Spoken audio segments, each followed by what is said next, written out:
Howdy. So, got Sylvia here for the first time. In today's video, we're going to discuss what it's like to have kids living off grid. So, I guess we could start with some questions and answers. First off, what thoughts do you have on it just in general? Well, it's hard at first because once the kids live in a city and coming out here, it's kind of different for the kids.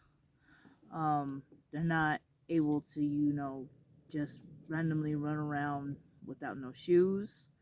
They're not, you know, able to run around without no jackets. They have a lot of things out here that you have to educate the kids with, as far as like the snakes and the scorpions and all the little things that might, bite them, to not Cactus in their feet. yeah, cactus in their feet, the jumping cactus. If you get too close to it, they will, jump at you. It's really different from being in the city and being out here. Like, you have to educate your children and prepare them to what they are getting into. And if you don't really know what you're getting into, just still explain to them that there is other stuff that can like hurt them, animal wise, creature wise, insect wise, flies, bugs, whatever, you name it, it can, do something to them. Plants. Yeah, plants, definitely. Trees too. You get too close to a tree, they will hit you. Like, honestly, I have the kids got, stuck in a tree just by walking by it, and, it'll either get tagged by the jacket or the shirt, and then they'll have cuts and, scrapes from just walking by a tree. Like, and they're not even doing anything, and, they'll go underneath the trees. That's one thing too, to not let them go underneath the trees, because there will be snakes underneath the trees and scorpions at night underneath the trees too. To not always stay away from the trees. Tell the kids to always stay away from the trees. Yeah, they're finally catching on to that. Wearing shoes, and they're finally figuring it out. Yep. So what challenges are presented to you when it comes to, say, bathing them? Just make sure that you have plenty of water. There's a lot of options out here that you can either, do the water catchment, or, get like the blue water containers that you can get from Walmart. Or, there's like bottles of water. You can get bottles of water. Unless you like invest in like the septic tank, and, all like the shower, and, do all that. Bottle of water, soap, and a rag. That's basically what you can do. Just like if you would ever go camping, there's not really any options when you go camping to go, wash yourself. You would get a bottle of water and, get a rag. Make sure you wash the proper places, and there you go. Keeping them clean out here is One of the some of big the things. challenges because Yep. of all the dirt. And kids will be kids and want to go play in the dirt. Oh yeah, you always make sure that it's like they're done playing, that they're not gonna get play no more, because by the time they get bathed and walk back to the house, they're dirty again. Like, the dirt will attach themselves. It doesn't matter how many times you will wash that baby, it will still be dirty because you're dirt. There's dirt everywhere. So you have to wash them at night and wash them in the morning, like wash their face, and you just can't beat the dirt. The dirt will always stay with them. One of our subscribers had asked what the temperature was here last night. The temperature was 25 degrees last night, and it's going to be about 65 today. So there's a 40-degree difference between 7 a.m., because that's the coldest part of the morning, until by like 12, 1 o'clock, it's going to be in the 60s. And the sun's shining right now. As long as the sun's shining and that the sun is out, it's 60 degrees. It's pretty warm. You're running around in shorts and t-shirt. It's pretty warm. And then being up here, 6,500 feet, You also got to worry about the UV rays.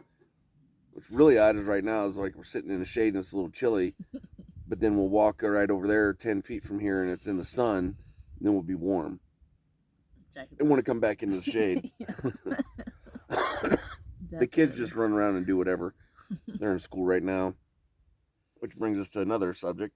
What's it like getting kids to school living out here? It's a challenge. It's not easy. You just got to make sure that if you get them into school, there is like transportation. Transportation as far as busing, or if you have, busing is the best way. It'll actually save you a lot of gas. There is options as far as like you driving them to school and driving them back, but by the time you drive them to school, you turn around and drive back, you have to turn right back around and go get them. So those are like the main challenging, or you can homeschool them. That would probably be the easiest way. Like that would be an option, but of course you have to have internet, or you have to have some type of like devices, and it's not easy to get internet out here because you really don't get service. You have to be in the right spot, so it's kind of complicated, and you just gotta deal with it and try to find whatever options you have.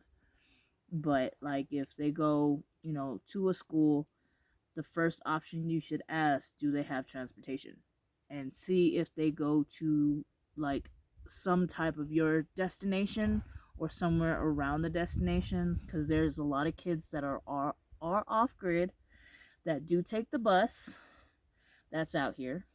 As long as it's in the bus route, they'll take your kids to school and bring them back.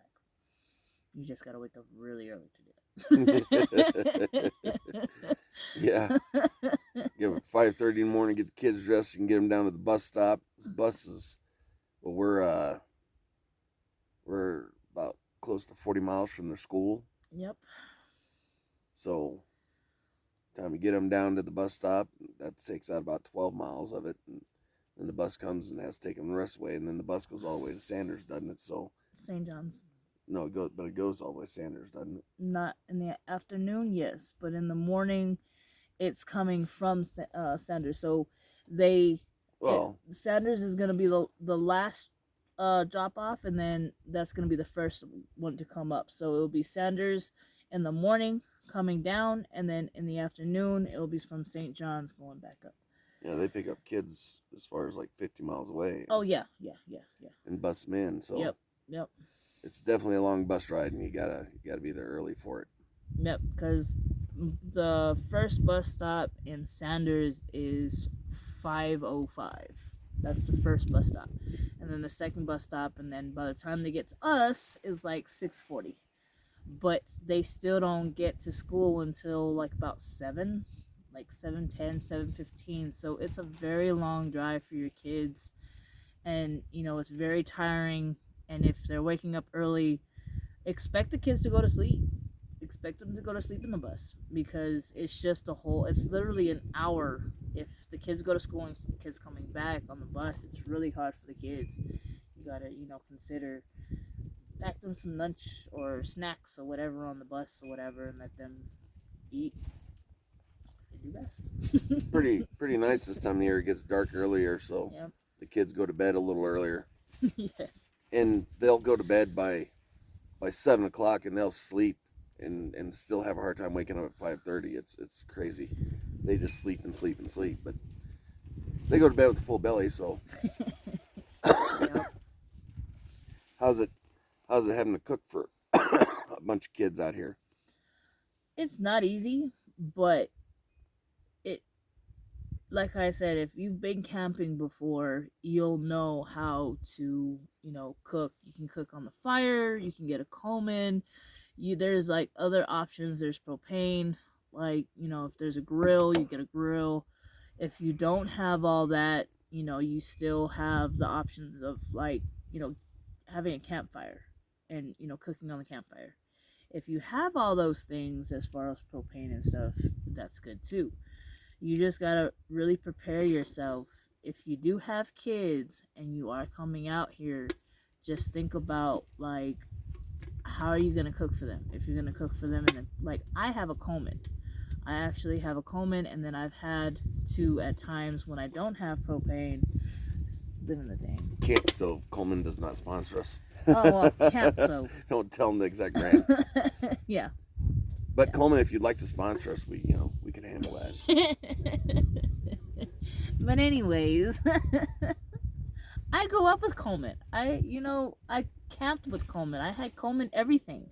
Even though Coleman don't sponsor us, that's what of the brand that I like is Coleman because it has the best things. But anyways, but we don't want to plug them too much on the video because they're not giving us anything for sponsorship. So whatever. Okay, well, campfire and whatever else you could possibly think of to cook, and pots and pans and everything you would have in the kitchen.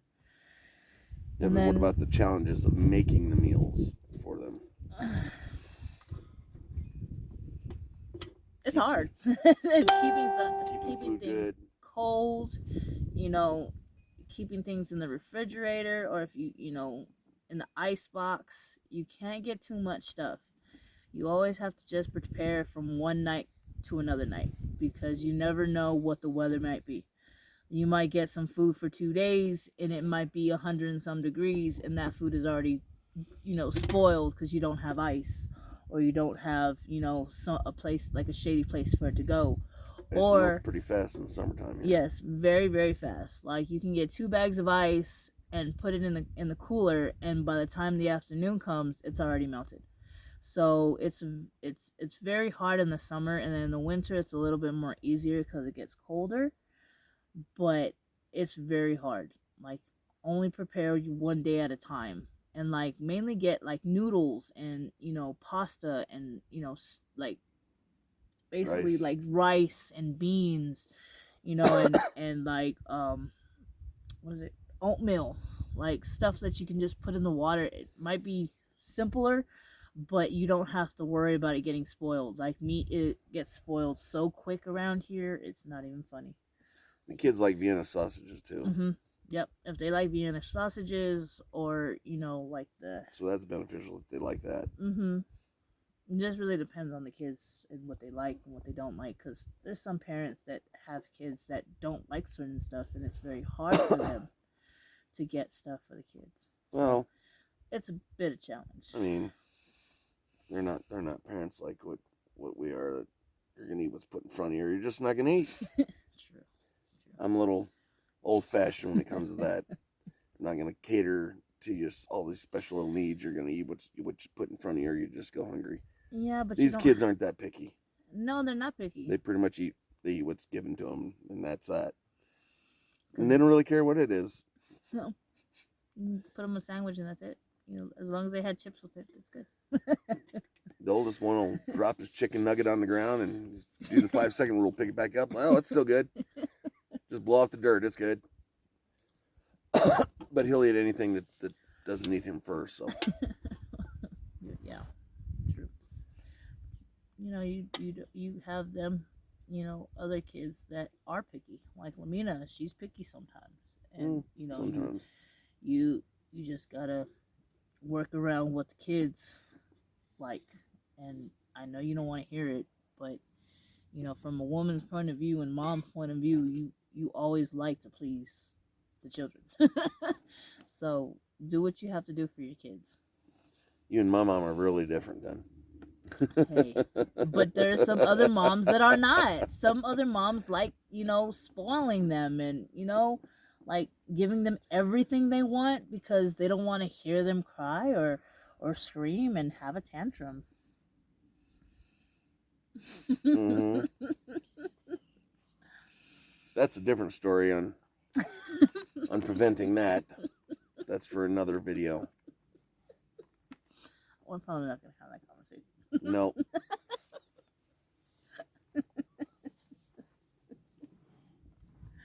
But then there's the having to keep their clothes washed. Oh, yes. And keep the dishes washed.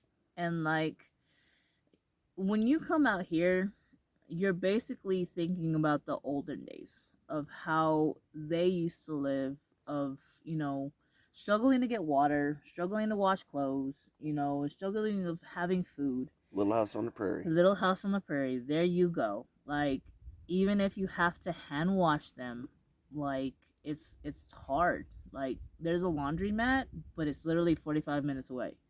And there's another laundromat in St. John's that's a little bit farther than that, but you still have to, still pay money for it. And if you don't have money and you don't have water, you have to make sure that you come out here prepared of something. And even if it's just a little side jobs here and there, you have to still find ways to get money, because if you come out here and you don't have water, you can't survive without it. And water is about everything. You can wash dishes, you can wash, clothes, make meals, and washing dishes is hard too. Keeping them dishes are clean. It's not like you would have it in the in the sink and turn it on. You don't have a dishwasher out here. Yeah, you don't have a dishwasher, and you don't have running water to like take forever to take 45 minutes, or putting it in a sink and you can just let that water drain out. You can't do that here. You have to savor every piece of water. Like, that water that you wash in the morning, you use till the afternoon, and when you're done with it, then you throw it out. Like, you have to reuse it. It might be nasty to people, but if that's what you have to do to get it done, you have to do it. You have to. Well, and people probably don't care too much for, especially folks in the city, on how we poop. Oh, yeah. The kids had to get used to that one, too. Pooping in a bucket. Yeah. Pooping in a bucket is kind of new.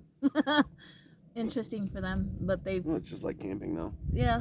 You poop behind a tree, and it, might sound, nasty and gross, but you can't keep it in your body. It has to come out. It's either going to come out whether you want it to, or it's going to come out when you don't want it to. So you poop in a bucket. You poop in a bucket. Exactly. And you put potting soil over it, and then once you fill your bucket, you dump it and compost it. And reuse it. Just clean the bucket out. Clean the bucket out. Start all over again. Or you can just go behind a tree and dig a little hole and bury it. Yeah, but we don't want to do that.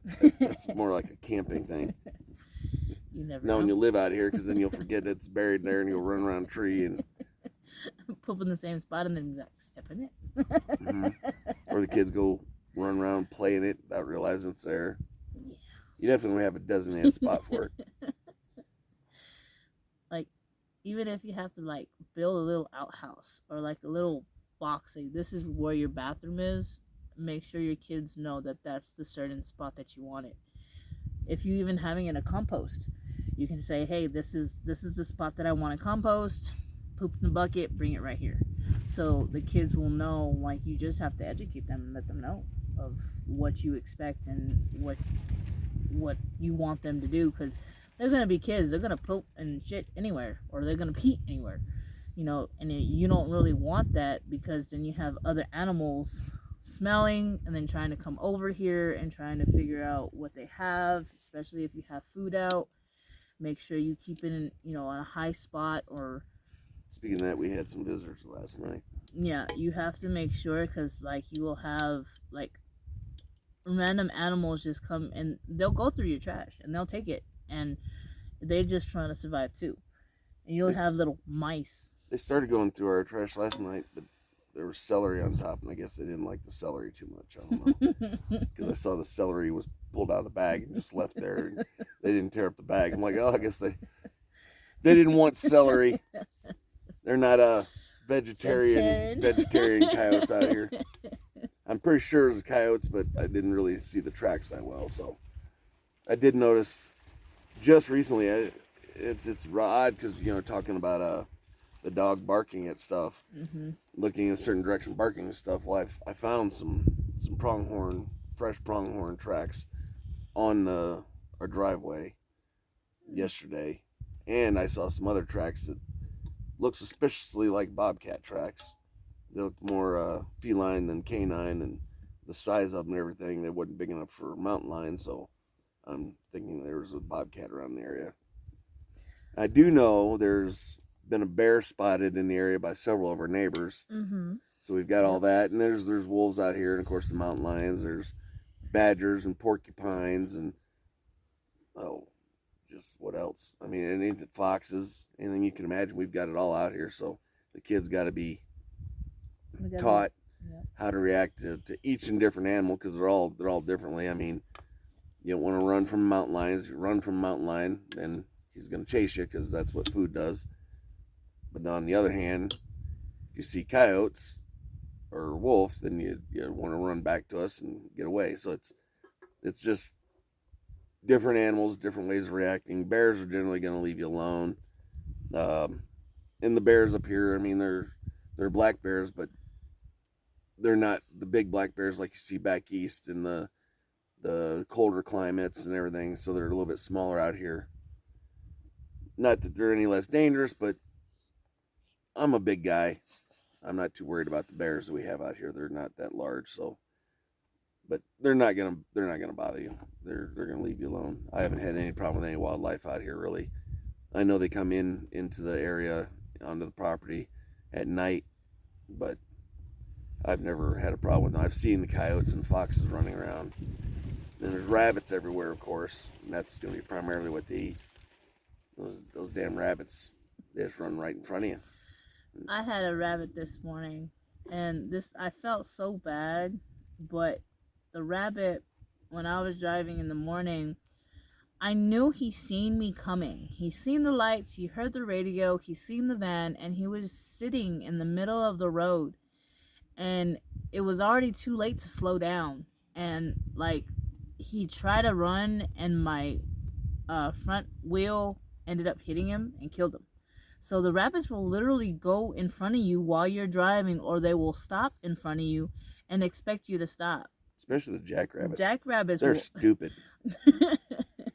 The cottontails, they'll generally just run and get the hell out of the way. But the jackrabbits, they'll just sit there and run down the road right in front of you. Mm-hmm. Then you'll swerve over to this way, and then they'll move right in front of you. Then you swerve this way, and they'll move back in front of you again. It's crazy. It's like, dude, get out of the road. Then they'll run up ahead of you, and then they'll stop. And you'll kind of swerve to try to go around them, and then they'll cut right in front of you and take off running again.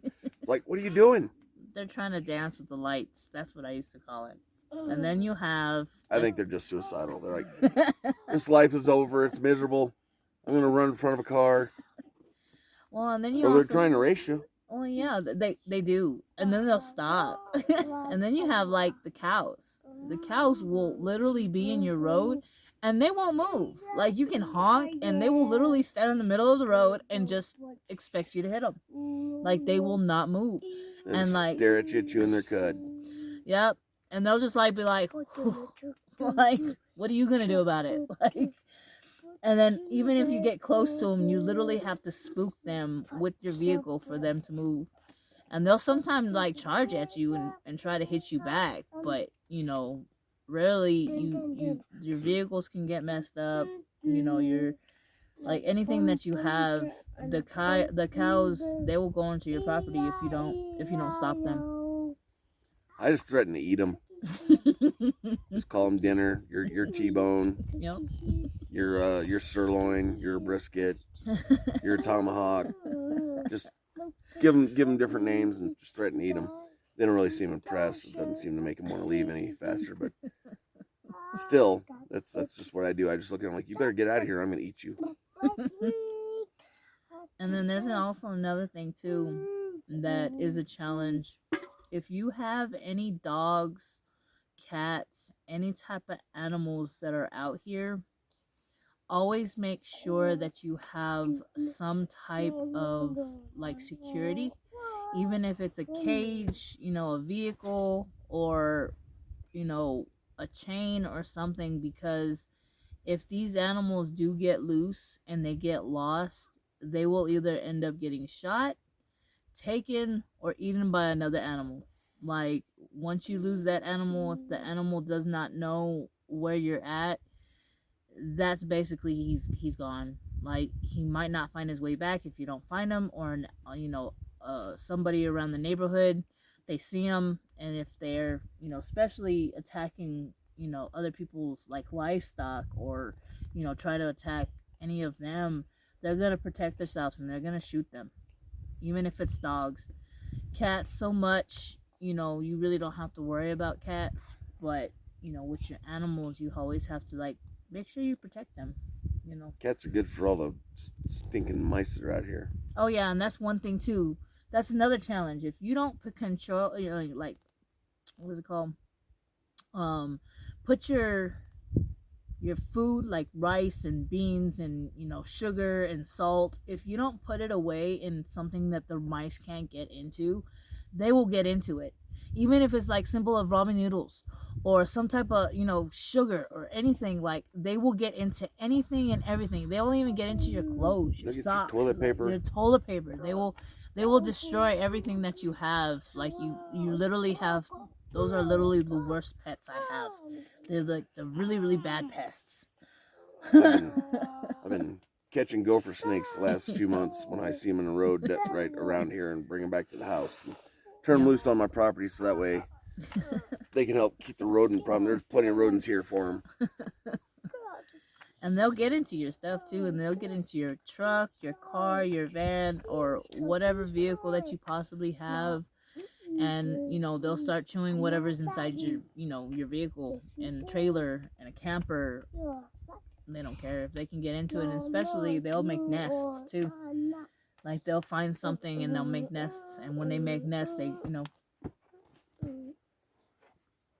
So we're probably gonna cut it short here, but it gives you an idea of what it's like out here with kids, and it opens up for people to ask questions. We can always do another video if people have questions more than what we've answered. I'll have her on as a guest again to the channel and answer those questions, because it's something that people are going to want to know about, and people, especially people who are interested in moving out here, they're going to want to know what it's like to have kids out here and raise kids out here and the challenges. So I think it's something that people will be interested in. It's hard. It's not like you're in the city. It's not like you can just run down the street if something like a kid gets sick, or if something happens drastically. Like you have to be prepared. You have to make sure you have first aid kit. You have to have like some type of something that you can temporarily the nearest wrap it up with. Hospital's over an hour away. Exactly. So you have to find something to wrap it up real quick and move your ass. Like it's duct tape and toilet paper. Yep. That works. But regardless, it's not like you can go to Walgreens if like somebody gets hurt. You're not like can't call the ambulance. It's gonna take them forever, and you have to meet them. Meet the ambulance on the paved road. Yep. And it's like you gotta be aware of everything, and you gotta just be prepared. It's not easy being a parent out here at all, and you have to learn to talk to your kids, explain to your kids, and even if you don't really know what you're getting yourself into, there's find some other people that have kids around here and talk to them. Talk to your neighbors and see what they say and what they suggest. Because if it wasn't for like Kevin or any of my neighbors, I would be lost. For real, I will. And I'm very grateful to actually have people around us that is willing to help. And I have other families that are out here that's talked to me and gave me advice. And I'm not that old, so I really don't know a lot of things out here. Like I've been camping and fishing, and it's just a whole nother element around here. Because if you're living here, you have to know your surroundings. You have to know what you're getting into, and if this is what you want to do, you have to ask questions. Don't feel bad to ask questions. Don't feel bad to ask for help. People might not help you. People might just say go fuck yourself. But at the same time, there is some people that will... Can't really use that language so much on YouTube. Sorry, but... They frown. I apologize, but just ask for help. That's all I can say. I'm very grateful for everybody, though. I thank you, and I thank everybody that's watching. And it's nice meeting you, and I'll take it back. So, To end it with a quick update, you see behind us the house that we purchased and moved out here. It's all set up, beds, all that good stuff. My son and his girlfriend just arrived a couple days ago. They've decided to move down here. We'll see how this plays out. This is going to be something else that we'll discuss on the channel as this plays out, because I think my son has been out here, so he knew more or less what he's getting into. I don't think he only stayed out here a couple of nights, so he, of course, is young and thinks he knows everything, and he believes that he knows exactly what it's going to be like living out here full time. He's in for a shock. But his girlfriend is definitely in for a big surprise. She's already pretty overwhelmed and terrified. It was, I think she was, because where they come from in Northwest Indiana, when you think, being out of town and rural, you are more, you're living just in a little house right off the road, and there's fields around you, and there might be some trees, but there's fields on the other side, then other neighbors just on the other side of the trees. That's the country out there. But here, this is wilderness. This is moving to the wilderness. It's not country. There's no fields. There's no neighbors and everything close by. There's no electricity, no running water. This is the wilderness. There's wild animals that come through the property all the time, and they're hooting and hollering all night long. And it's gonna be interesting. It's gonna be interesting. They've been out here a couple days yet, and they still haven't used the poop bucket I bought for them. So it's brand new just for them. We'll see how that works out for them. We'll keep that updated as well. Also, as I had said in my last video, last week I was in the hospital. I have UTI, taking my medication for that, and that's all cleared up. Last time I had a UTI was in my 20s, and it wasn't as bad then as what it is now. It pretty much knocked me down, and I was down in Tempe, down in the valley, and it was 90 degrees, and I was cold and shaking, and like shaking really bad. And then right before that would happen, then I'd be hot, and I could sit in an air conditioned room and be hot, and my shirt is just soaked in sweat because I'm sweating so much from being hot. It really kicked me down, and it was pretty rough. But went to the hospital, got medication, and now I'm all better. So anyhow, I guess we'll cut it off there. Don't want to make too long a video. If you have any questions, feel free to ask. Leave it in the comments. And we can always do another video and answer those questions. I did put an Amazon wish list up, and I will leave a link for it down in the description here, as well as P.O. box that you can send things to if you wanted to send things to. The Amazon wish list it's evolving. It's going to be growing. I don't know what exactly yet all to put on it, other than a few things I did put on there. So I will add to it, and if anybody wanted to help out in any way, then feel free to do it. The one person that has, I don't really have a Patreon set up. I do have a Patreon, but I don't really have it all set up and going yet, because I need a laptop so I can do all this better. The one person that I do have that has sent stuff out of here, I still consider her a Patreon, and I've got her cell phone number, and I'll send her text messages. Let her know in advance what a new video is going to be about, or send pictures, stuff that you're not seeing on the videos. So I could probably do something like that for now, until I've got the laptop and can get things going better for a Patreon system set up.